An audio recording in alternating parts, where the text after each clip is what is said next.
Hamas के सरबराह इस्माइल हानिया Tehran में कातलाना हमले में शहीद। इसराइल ने तेहरान में उनकी कयामगाह को गाइडेड मिसाइल से निशाना बनाया, एक मुहाफिज भी जाँ बहक। ईरानी सदर का इस्माइल हानिया की शहादत का बदला लेने का ऐलान, इसराइल को बुज़दिलाना हमले का हिसाब देना होगा। मसूद पिज़ेशकियान का अपनी इलाकाई सालमियत और इज्जत का दिफा करने का आज़म। चीन का इस्माइल हानिया के कत्ल पर शदीद तशवीश का इजहार, तसादुम और कशीदगी से बचने के लिए गाजा में फौरी जंगबंदी पर जोर। जिला खैबर में फायरिंग से जाँ बहक 2 पुलिस एहलकारों और 1 शहरी की नमाज़ी जनाजा लंडी कोतल में अदा। पुलिस के चाको चौबंद दस्ते की सलामी। कौमी असम्बली की कायमा कमेटी बराए पार्लिमानी उमूर का इजलास, इलेक्शन एक्ट 2017 में तरमीम से मुतालिक उमूर ज़ेर गौर।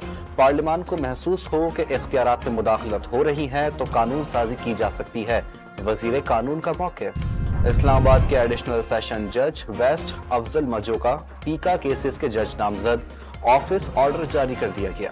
बिजली बिलों में इजाफे के खिलाफ रावलपिंडी में जमात इस्लामी के धरने का 6वां रोज। हुकूमत और जमात इस्लामी के दरमियान मुज़ाकरात का दूसरा दौर आज दोपहर 3 बजे होगा।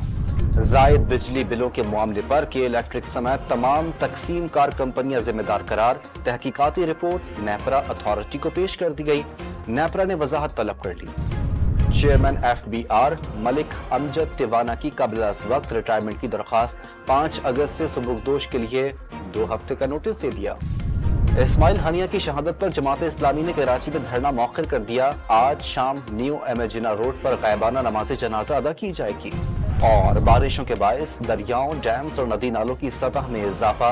पंजाब में मानसून का मौजूदा स्पेल 4 अगस्त तक जारी रहने का इम्कान।